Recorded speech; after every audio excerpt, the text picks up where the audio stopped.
Anaconda stars Paul Rudd and Jack Black and comes in at 53% on the tomato meter, 77 by the audience. Oy.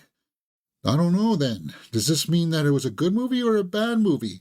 Well, it's a reboot of the original Anaconda that was, well, it was no masterpiece in itself. It wasn't Shakespeare. 40% by the critics, 24% by the audience for the original film, the J-Lo film. But it was a fan favorite, a cult classic, if you will. How does this new re-envisioning of Anaconda come across? Well,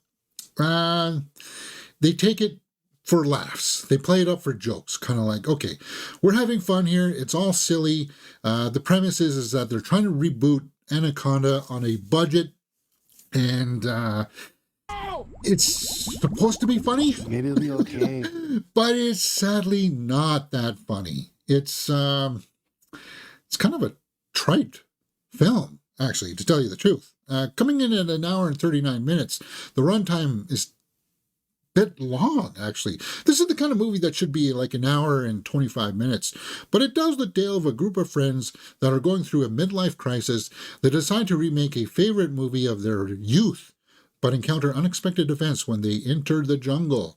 So, Jack Black is somebody who makes wedding movies, wedding films, and Paul Rudd is a washed-up actor who just can't find work. So out of desperation, he tries to get his childhood friends here, played by Steve Zahn and Tendaway Newton, and Jack Black, back to make a reboot of the Anaconda movie. And if you saw the trailers for this, you kind of like, well, it has a cheekiness to it that could be funny. Look at that. We're seeing Jack Black have this weird pig strapped to him, and it's supposed to be funny, right? This is funny, except this doesn't happen until like you barely see the snake. It's just one of those movies where it felt like, here's the script, and then we've got all these good actors, but let's let them ad-lib a bunch of stuff, and then we'll try to cut a movie around that. And, you've heard me say that, well, you could tell that they were having fun on the set, and hopefully that fun translates to the big screen. That didn't happen for Anaconda. You could tell that, okay, yeah, they were probably having fun on the set, making this movie, joking with each other, laughing about some scenes, ad-libbing a bunch of stuff, but it didn't translate to the screen, man. This is probably one of the first movies, well, now that we're done 2025, it was the only movie of 2025 that made me want to actually get up and walk out of the theater. It was just that bad. And when I say it was trite, it was trite. It was just, we know what we're doing here. We know that we're poking fun at you and the audience. We know that we're having fun with this whole scenario, with this ridiculousness. We're trying to play it seriously, though, guys. Seriously. And it's like, no, just have fun, silly fun with it. Don't try to guilt trip me into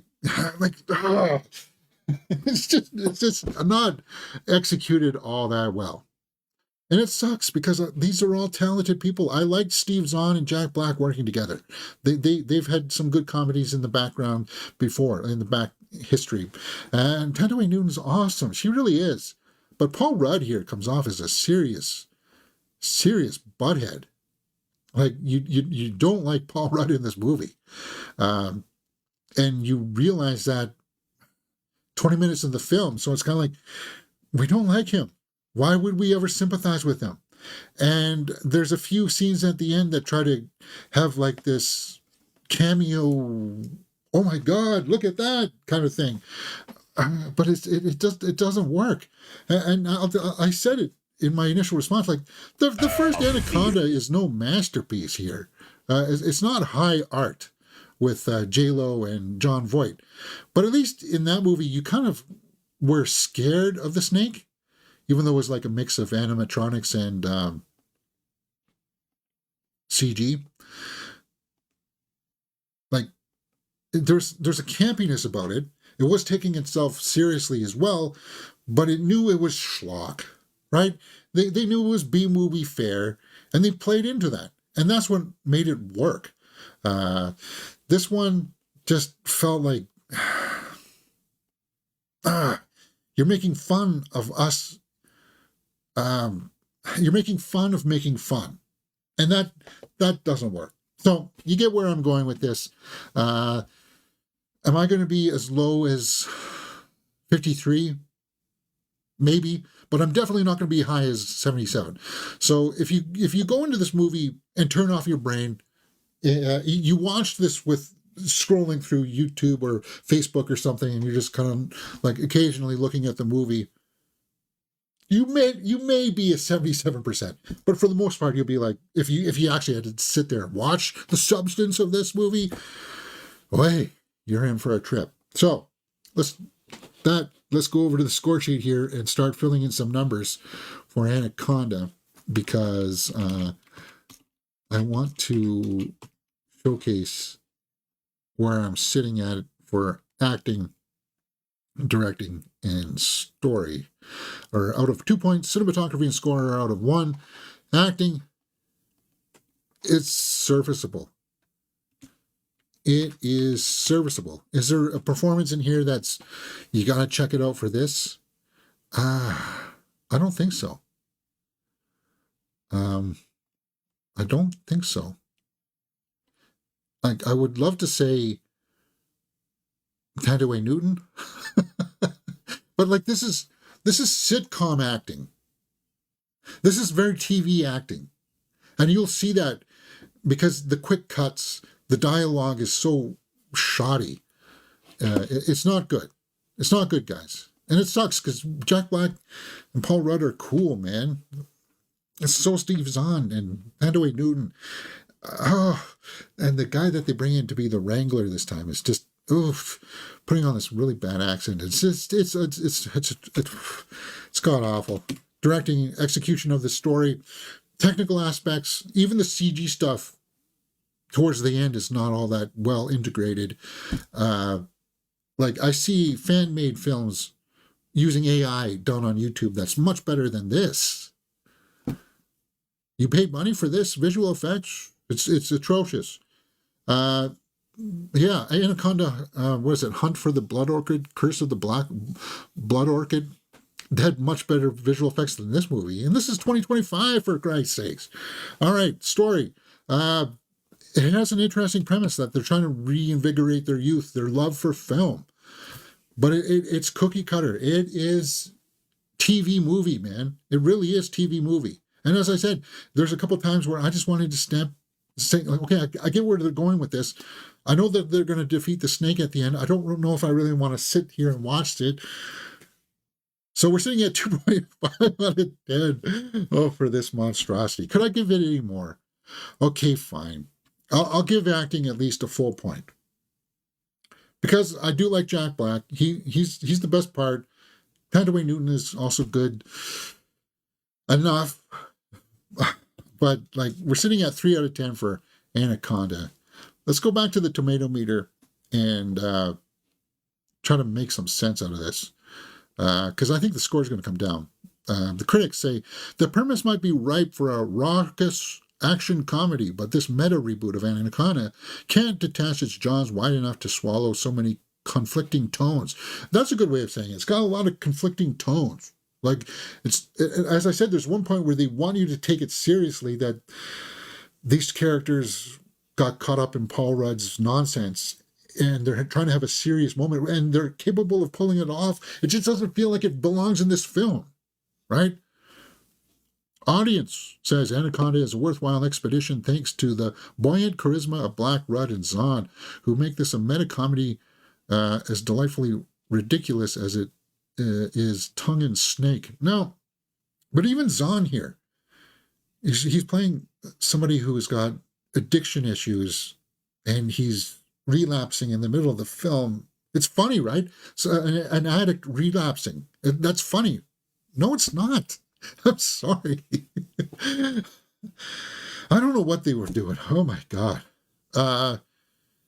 Indian Express, the new version of one of Hollywood's most popular creature features, is so desperate to pitch in the laughs along with the scares that it renders everything dull and diluted. Yeah, and they've got this weird story that cuts through this movie about gold uh, hunters. And it's like, what? Why are we spending 10 minutes learning about these gold hunters? Yeah, it's nonsensical. It's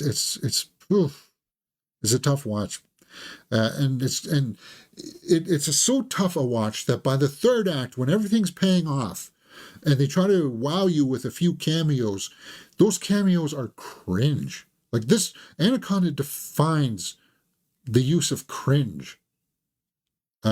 So, if you can turn off your brain and watch it while scrolling through Instagram, then you might have a response like Eric E. here that says, the plot was good. Jack Black is hilarious. I couldn't agree with you on any more. I can't agree with you. Jack Black is hilarious. He's just not hilarious in this movie. The movie should be taken for what it is, a lighthearted comedy with tons of laughs and several hysterical moments. What laughs? What laughs? As I said, maybe seeing Jack Black run through the jungle with a pig on his back is fun for some, but like this is supposed to be like one of the big showcase sequences of the movie that they show you in the trailer, and look at those snake effects. That's terrible. I don't know what you were thinking.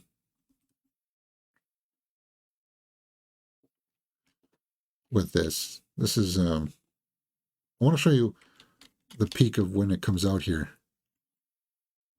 because it just kind of like materializes in the grass, and this is what I mean by how some, like you'll see that it just blips and all of a sudden it's there.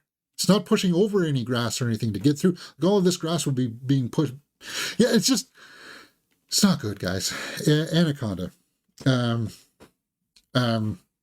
Yeah, maybe if you had a few, or it wasn't for me. So you get the picture here. Let's go back to my score sheet and wrap things up for Anaconda. Watchability factors out of a possible 2 points. And I gotta say, if you are a fan of any of these actors, you might want to check this out. If you are a fan of the franchise, at least, and you want to see what they did with this reboot, and you hear these cameo rumors, maybe, like, is that really going to wow the film? It's worthwhile on streaming. And it's worthwhile on streaming so you can fast forward, because some of the stuff you'll be like, gold miners, gold thieves. What are you talking about? Why are we watching this 10-minute sequence with gold? It's like, what? This has nothing to do with the Anaconda movie, by the way. I mean, it's just like 4 out of 10. 4 out of 10 for Anaconda. Possibly one of the worst movies of the year. It'll be on my worst movies of the year list. What did you guys think? Let me know in the comments below. Hey, if you like this kind of thing, come join us here on the channel, because we also reviewed Marty Supreme, as well as Alan McKay, Eternity, Five Nights at Freddy's 2, and The Housemaid. Movies are my bag, and I like talking with you about them right here on Mirror Domains.